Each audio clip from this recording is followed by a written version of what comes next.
মথুরবাবু তখন দেবীলোকে যাত্রা করেছেন। ঠাকুর একদিন ভক্ত সঙ্গে বললেন, তবে আমাকে এখন বেলঘরের বাগানে কেশব সেনের কাছে কে নিয়ে যাবে? এগিয়ে এলেন কাপ্তেন, বললেন, আমি আছি, সঙ্গে সর্বত্র গো হৃদয়রাম। ঠাকুর জিজ্ঞেস করলেন, কিন্তু গাড়ি? কাপ্তেন বললেন, গাড়ি আমি দেব।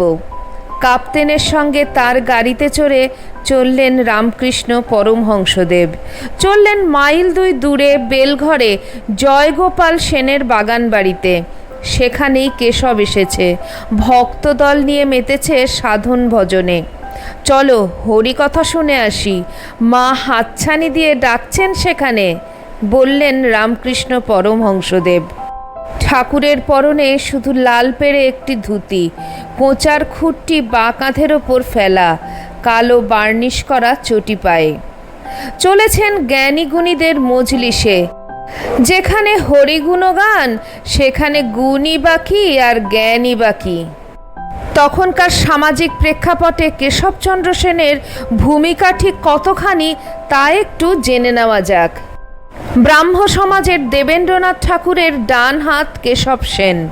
চমৎকার চেহারা, সৌম্য প্রশান্ত ঔজপূর্ণ, মুখশ্রীতে ঈশ্বর বিশ্বাসের লাবণ্য মাখানো, কণ্ঠস্বরে যেমন ভক্তির মধুরতা তেমনি প্রতিজ্ঞার তেজ, ধীরতা আর দীপ্তির সমাহার, বাঘ বজ্রে বংশীধ্বনি।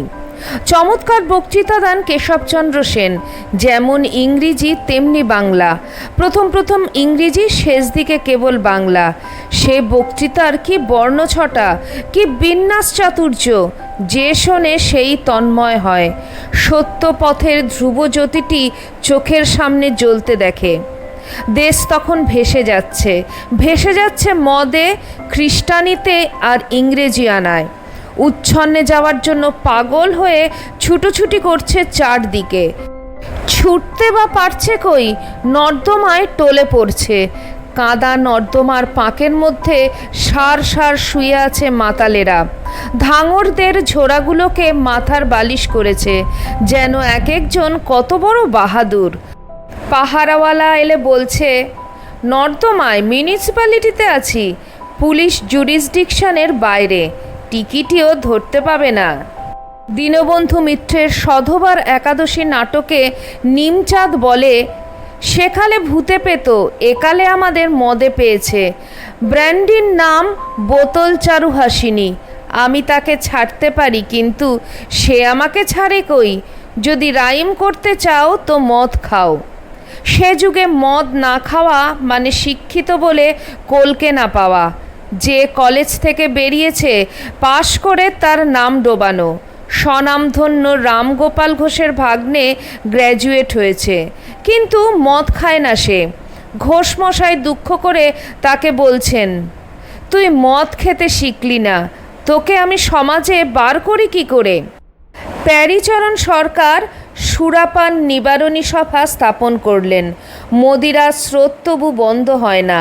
নিমে দত্ত বলছে, ও সভা যদি তরায় না নিপাত হয়, আমি নিপাত হব।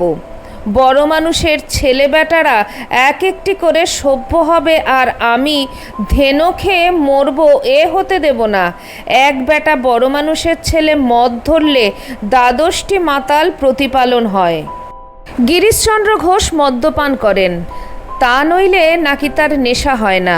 ঠাকুর বলেন, খা না, কত খাবি, কতদিন খাবি? শেষে যখন তোকে সে নেশা ভগবত নেশায় পেয়ে বসবে, তখন মদ কোথায় পড়ে থাকবে টেরও পাবি না। সে নেশা মদের চেয়েও দুর্মদ। সে নেশাই সর্বনাশের নেশা। তাছাড়া আরেক লক্ষণ তখন শিক্ষিত সমাজ সদল বলে সাহেবিয়ান আর মোসাইবি শুরু করে দিয়েছে। গায়ে বিলিতি পোশাক, মুখে বিলিতি বুলি, যা কিছু ইংরেজি, যেমন কিছু সাহেবি, তাই অভ্যেস করো। ইংরেজের পায়ে দেশ বিকিয়ে দিয়েছ, ভাব ভাষাও বিলিয়ে দাও। নিমে দত্ত বলছে, I read English, right English, talk English, think in English, dream in English. সেইখানে ঠাকুর এলেন খাঁটি দেশি বাংলার জয়ধ্বজা উড়িয়ে, বললেন চারদিকে বড় গোলমাল, কিন্তু গোলমালেও মাল আছে, গোল ছেড়ে মালটি নেবে। ঠাকুর যেমন আপনি অকপট, তেমনি ভাষাও অকপট। বললেন, 3টে স হয়েছে কেন বলতে পারিস? তালিবস্য, মূর্ধন্যস্য, দন্তাস্য, এই 3 স কেন? এই 3 শয়ের মানে হচ্ছে সহ্য করো, সহ্য করো, সহ্য করো। যে কোনো কাজে হাত দিস, বসিস যে কোনো সাধনায়, সহ্য করতে হবে। সহ্য না করলে সিদ্ধি নেই। এই সওয়ার বা সহ্য করার ওপরে জোর দেওয়ার জন্য 3টে স হয়েছে। বলেই ঠাকুর একটি ছন্দ গাঁথলেন, যে সয় সে রয়, যে না সয় সে নাশ হয়। আগে লোকে বলতো উপমা কালিদাসস্য, এখন দেখছে উপমা রামকৃষ্ণস্য। সেই সময়কার বাবুর বর্ণনা দিচ্ছেন নিমচাঁদ।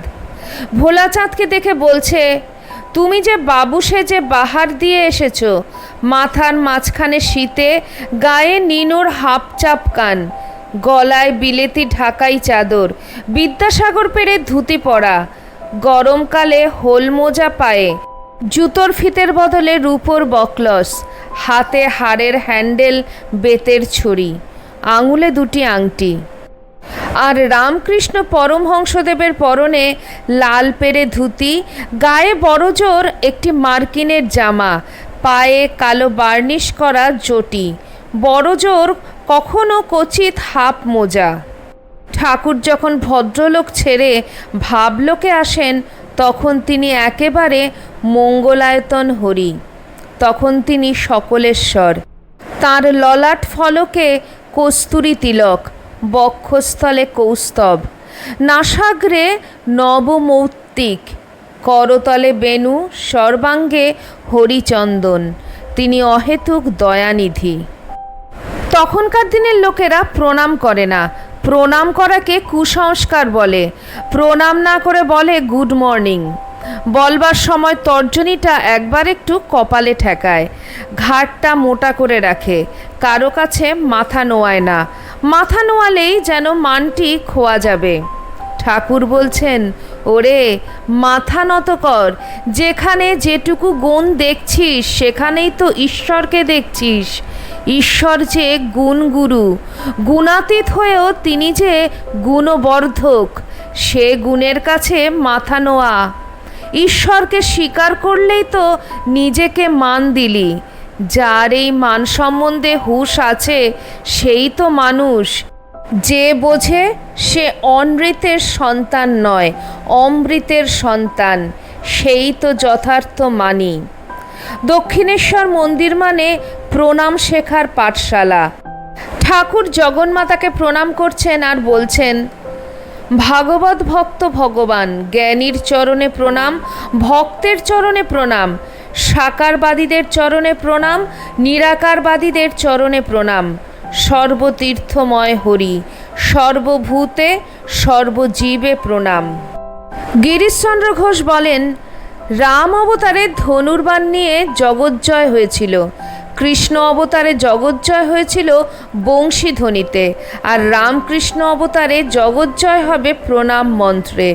নাম করো আর প্রণাম করো, প্রকৃষ্ট রূপে নামই তো প্রণাম। আরেক হাওয়া চলছিল সে যুগে, খ্রিস্টানির হাওয়া। যেহেতু ইংরেজের ধর্ম, সেহেতু আর কথা নেই, মেতে যাও। হিন্দু ধর্ম মানে পুতুল পুজো, স্রেফ ছেলে খেলা। শিক্ষার আলোতে এসে ওসব কুসংস্কার মানতে কেউ রাজি নয়। গীতা উপনিষদের কেউ নাম শোনেনি। চণ্ডী সে আবার কি মাথামুন্ডু। চৈতন্যদেবের বাড়ি কোথায় তা কে জানে। ভাগবত ও তো কথকের কথা। সে যুগে কথকের কথা মানে আষাঢ়ে গল্প। যদি কেউ কিছু আজগুপি কথা বলে, ভদ্রলোকেরা অমনি বলে বসে, এ কথকের কথা। ভদ্রলোকেরা শোনে না কথকতা, তার চেয়ে গাঁজার দম দেওয়া ভালো। ঠাকুর জিজ্ঞেস করলেন, তবে তোমরা পড়ো কি? তারা উত্তর দিল, পাদ্রীরা বাড়ি বাড়ি বাইবেল দিয়ে গেছে, তাই পড়ি এক আধটু, ইংরাজিতে লেখা, বেশ বোঝা যায় সহজে। দেশের কতগুলো মাতাল লোক খ্রিস্টান হয়ে গেল, দেখা দেখি আরও অনেকে। যেন একটা হুজুগ পড়ে গেল, গা ভাসিয়ে দিল গড্ডালিকায়।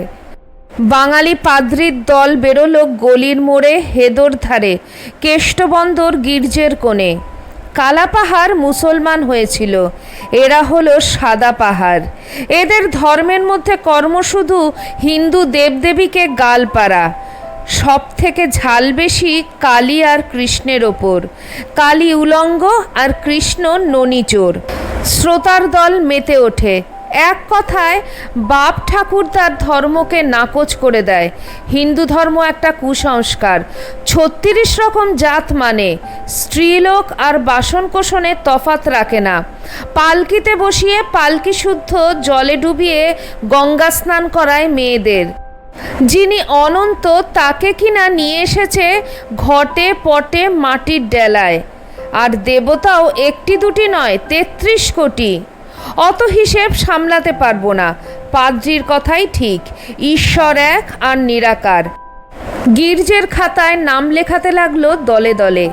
যেহেতু খ্রিস্টান হলাম, সেহেতু সাহেব হয়ে গেলাম, তাই নিয়ে এসো মদ, নিয়ে এসো নিষিদ্ধ মাংস। ঠিক এই সময়ে এই প্রেক্ষাপটে দাঁড়িয়ে রাজা রামমোহন রায় নিয়ে এলেন বেদান্তের বাণী। দেবেন্দ্রনাথ ঠাকুর তাকে সংহত করলেন ব্রাহ্ম ধর্মে, আর কেশবচন্দ্র সেন লেগে গেলেন প্রচারণায়। বক্তৃতা দিয়ে ফিরতে লাগলেন। শুধু বক্তৃতা নয়, বার করলেন একাধিক পত্রিকা। উন্মার্গগামীরা একটু থমকে দাঁড়ালো। খ্রিস্ট ধর্ম আর হিন্দু ধর্মের মধ্যে একটা আপোষ ঘটালো কেশবচন্দ্র সেন। মূর্তি দূর করে দাও, নিয়ে থাকো ভক্তির ভাবটি। যিশুবিহীন যিশুর ধর্ম গ্রহণ করো, তুলে দাও জাতিভেদ।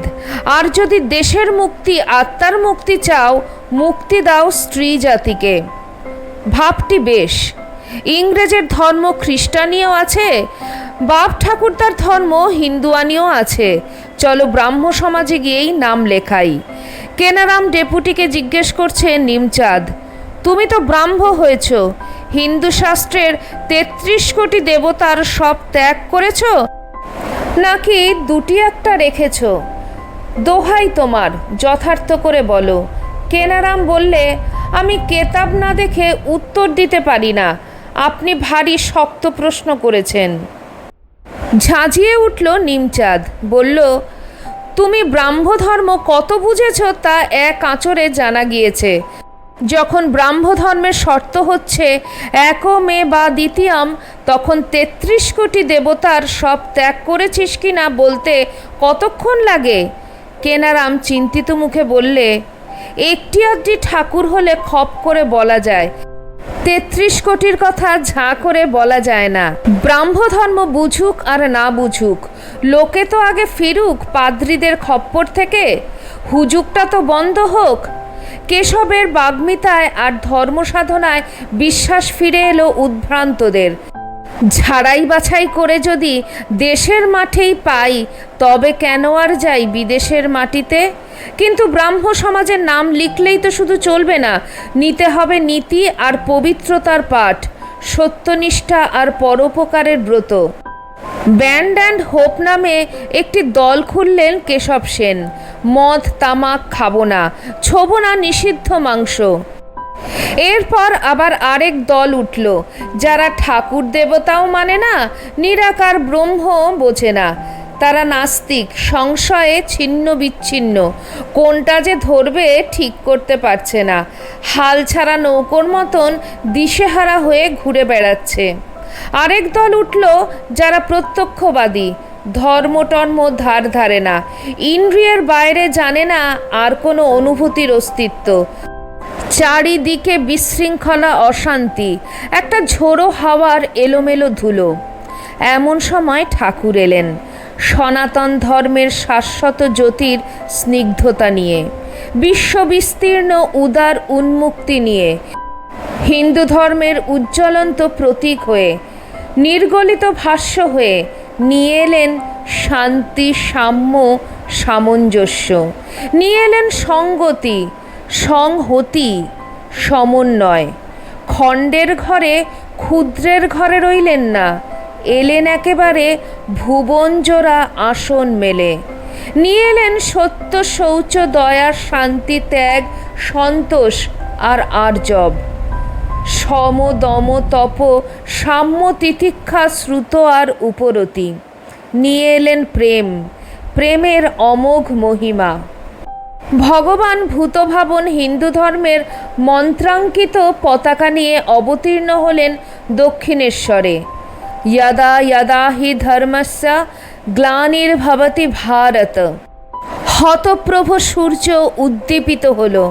ঠাকুর মৃতদেহে নিঃশ্বাস সঞ্চার করলেন, ক্রমে ক্রমে সঞ্চার করলেন আশ্বাস। তারপর সকলে বিশ্বাসের বটপত্রে ভেসে ভেসে চলল, ভেসে চলল সেই অমৃতের সমুদ্রে। দক্ষিণেশ্বরের দুর্গম অরণ্যে সরল একটি ফুল ফুটেছে, কিন্তু লোকে তার গন্ধটির খবর পায় কি করে? ফুল তো ফুটলেই চলে না, চাই গন্ধবহ সমীরণ। যে বলবে দেখো কেমন ফুল ফুটেছে, আর শোনো আমার সঙ্গ ধরো, দেখবে চলো কোথায় ফুটেছে এই ফুল। আমি নিয়ে এসেছি সেই কাননের ঠিকানা, কেশব সেনই সেই গন্ধবহ সমীরণ। কেশব সেনকে রামকৃষ্ণ পরমহংসদেব প্রথমে দেখেন আদি সমাজে, সে অনেক আগে। মসজিদ ঘুরে, গির্জে ঘুরে গিয়েছিলেন একদিন ব্রাহ্ম সভায়।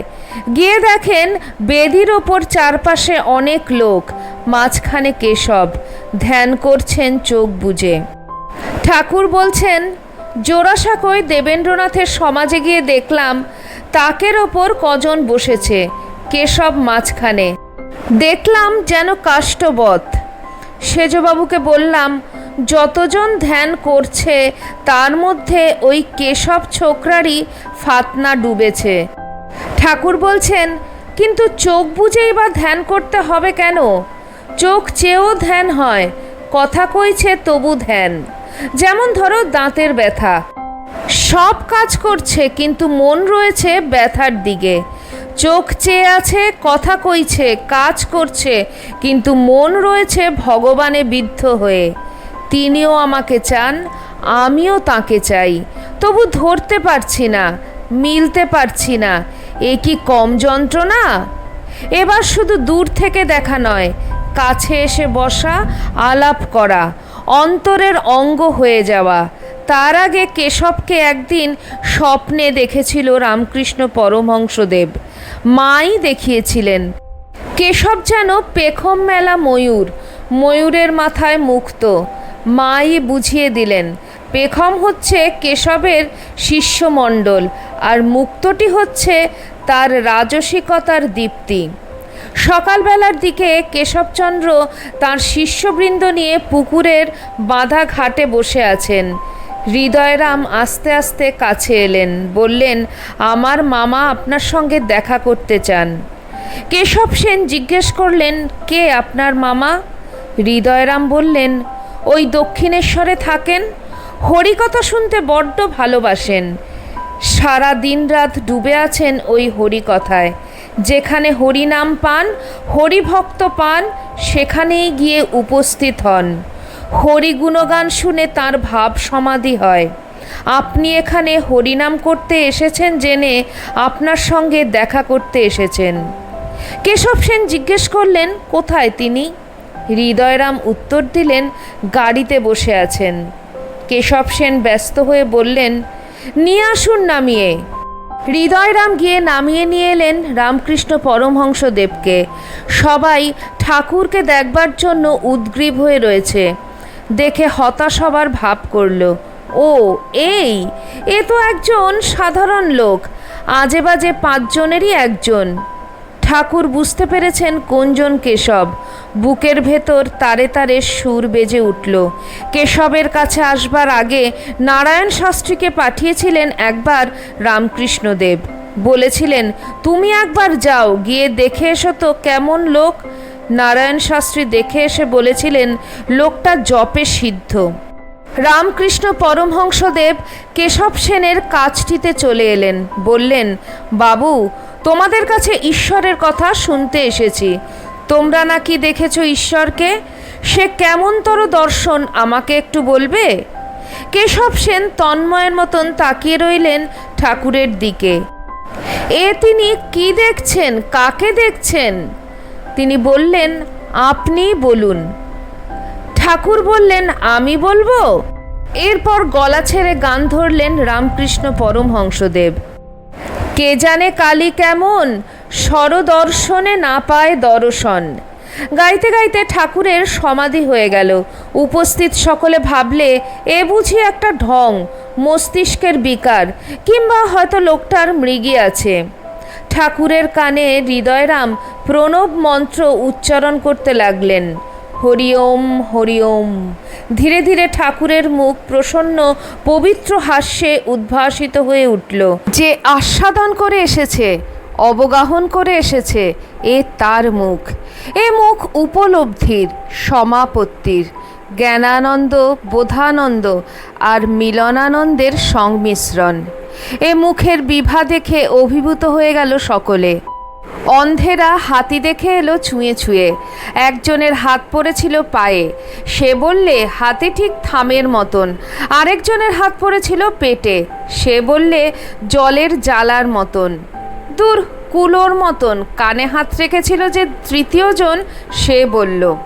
ঠাকুর বললেন, ভাবলে ভাবের উদয় হয়, যেমনই ভাব তেমনই লাভ, মূল সে প্রত্যয়। ঠাকুর বলছেন, গাছে এক গিরগিটি থাকে। একজন তাকে দেখে এসে বললে, একটা সুন্দর লাল রঙের জানোয়ার দেখলাম। আরেকজন বললে, ভুল দেখেছিস, লাল নয় নীল। তোরা তো খুব জানিস, আমি স্বচক্ষে দেখে এসেছি আজ সকালে, বিলকুল হলদে, বললে তৃতীয় জন। কাকে যে তোরা কি রং বলিস কিছু ঠিক নেই, বিদ্রূপ করে হেসে উঠল চতুর্থ জন। স্রেফ সবুজ, একেবারে কচু পাতার রং। মহাবিরোধ উপস্থিত। সবাই মিলে চলল সেই গাছের নিচে। গিয়ে দেখে একজন লোক বসে আছে সেখানে। তাকে সবাই ধরল। আপনি তো এখানকার বাসিন্দা, বলুন জানোয়ারটার কি রং? লোকটি বললে, যে যেমন দেখো তেমনই। তোমাদের সকলের কথাই ঠিক। ও কখনো লাল, কখনো নীল, কখনো হলদে, কখনো সবুজ। ওটা বহুরূপী। আবার কখনো কখনো দেখা যাবে ওটার একদম রং নেই, ওটা বর্ণহীন, নির্গুণ। সবাই তন্ময় হয়ে শুনতে লাগলো রামকৃষ্ণ পরমহংসদেবের কথা। ঠাকুর বলে চলেছেন, ভক্ত যে রূপটি ভালোবাসে ভগবান সেই রূপটি ধরে দেখা দেন। একজনের এক গামলা রং ছিল। অনেকে আসতো তার কাছে কাপড় রং করবার জন্য। যে যে রং চায় তার কাপড় সেই রঙে ছুপিয়ে দিত। একজন দেখছিল এই আশ্চর্য ব্যাপার। তাকে রঙওয়ালা জিজ্ঞেস করলে, তোমার কি রং চাই? সে বললে, ভাই, যে রঙে রঙেছ আমায় সেই রং দাও। কি গভীর কথা, কেমন সরস করে বলছেন রামকৃষ্ণ পরমহংসদেব। স্নানাহারের বেলা হয়ে গেল, তবু কারো ওঠবার নাম নেই। ঠাকুর বলে চলেছেন, নিরাকার জ্ঞানের সাধন, সাকার হলো ভক্তির। ভক্তির কাছে নিরাকার এনো না। কিছু দেখতে না পেলে, ধরতে না পেলে তার ভক্তির হানি হবে। সাকার থেকে চলে আসবে সে নিরাকারে। আগে হয়তো দশভুজা নিলে, সে মূর্তিতে বেশি ঐশ্বর্য, তারপর চতুর্ভুজ, তারপর দ্বিভুজ, তারপর গোপাল, বাল গোপাল। ঐশ্বর্যের বালাই নেই, কেবল একটি কচি ছেলের মূর্তি। তারপরে আরও ছোট হয়ে গেল একটি শিবলিঙ্গ বা শালগ্রাম। তারপর আর দরকার নেই রূপে। প্রতীক তখন প্রত্যক্ষের বাইরে। তখন মহাবোমে একটি অখণ্ড জ্যোতি, সেই জ্যোতি দর্শন করেই লয়। কিন্তু তারপর ধ্যান যখন ভাঙবে, জ্ঞানের পর কোথায় এসে দাঁড়াবে? দাঁড়াবে সে প্রেমে। তখন আবার সাকারে চলে আসবে। তখন দেখবে সমস্ত জীব ঈশ্বরের প্রতিভাস। জীবের আকারে ব্রহ্ম বিচরণ করছেন। তখন ব্রহ্মের উপাসনা মানে জীবের উপাসনা। আর জীবে যা প্রেম, ঈশ্বরে তাই ভক্তি। আর ভক্তির প্রগাঢ় পরিপক্ক অবস্থায় প্রেম। উপাসনার ঘণ্টা বাজল। এখন উঠতে হয় এই আড্ডা ছেড়ে। কে ওঠে? কোথায় আবার উপাসনা? ভগবানের কাছটিতে বসাই তো উপাসনা। এ কি আমরা ভগবানের কাছটিতে বসে নেই? বেদান্তের বিচারে ব্রহ্ম নির্গুণ, তার কি স্বরূপ কেউ বলতে পারে না। কিন্তু যতক্ষণ তুমি সত্য ততক্ষণ জগৎও সত্য, ঈশ্বরের নানা রূপও সত্য, ঈশ্বরকে ব্যক্তিবোধও সত্য। দুই সত্য, নিরাকারও সত্য, সাকারও সত্য। কবির বলতো, নিরাকার আমার বাপ, সাকার আমার মা, তুমি কাকে ছেড়ে কাকে রাখবে। নানা রকম পূজা তিনিই আয়োজন করেছেন অধিকারী ভেদে। যার যেমন পেটে সয় তেমনই তো পরিবেশন করবেন।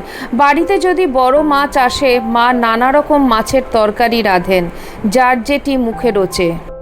কারো জন্যে মাছের টক, কারো জন্যে মাছের চচ্চড়ি, কারো জন্যে মাছ ভাজা, যেটি যার ভালো লাগে, যেটি যার পেটে সয়।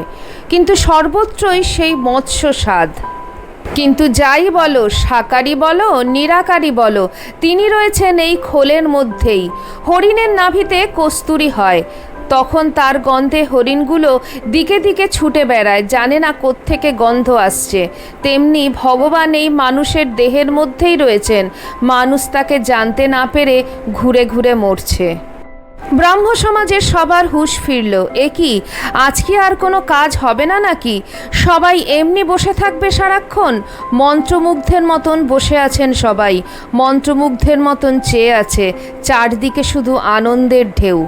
এ যেন গরুর পালে গরু এসেছে, ঝাঁকের কই মিশেছে ঝাঁকে এসে, তাই এত লহর পড়েছে চারদিকে। কেশব সেন ভক্তিতে অভিভূত হয়ে পড়েছেন। তিনি তো এমনটি আগে ভাবেননি। প্রণামের রসে আপ্লুত হলেন কেশব সেন। নিজেকে বালকের মতন মনে হলো, চিনির পাহাড়ের কাছে ক্ষুদ্র এক পিপীলিকা। এতক্ষণ আপনারা শুনছিলেন ঠাকুর শ্রী শ্রী রামকৃষ্ণ পরমহংসদেব এবং কেশবচন্দ্র সেনের কথা। আজকে থাকলো প্রথম পর্ব। ভিডিওটি আপনাদের কেমন লাগলো অবশ্যই কমেন্ট সেকশানে কমেন্ট করে জানাবেন। চ্যানেলের নতুন বন্ধুদের কাছে একান্ত অনুরোধ, চ্যানেলটি সাবস্ক্রাইব করে আমার পাশে থাকবেন, আর পাশে থাকা বেল আইকনটি অবশ্যই ক্লিক করে দেবেন, যাতে আমার পরবর্তী ভিডিওতে আপনার সঙ্গে আমার আবার দেখা হয়। তাহলে আজকে এই পর্যন্তই। সবাই ভালো থাকবেন, সুস্থ থাকবেন। আবার খুব শিগগিরই দেখা হচ্ছে আপনাদের সঙ্গে কোনো একটি নতুন ভিডিওতে। জয় ঠাকুর, জয় মা, জয় স্বামীজি।